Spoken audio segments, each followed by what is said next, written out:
Čau lidi, já vás zdravím. To jsem takovýhle starý barák, opuštěný.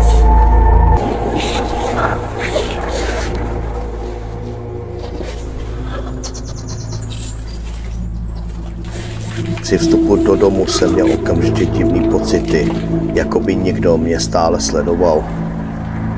Nebyl jsem v tomhle domě ani pár sekund a cítil jsem velmi zvláštní energii a ozývaly se z domu divný zvuky.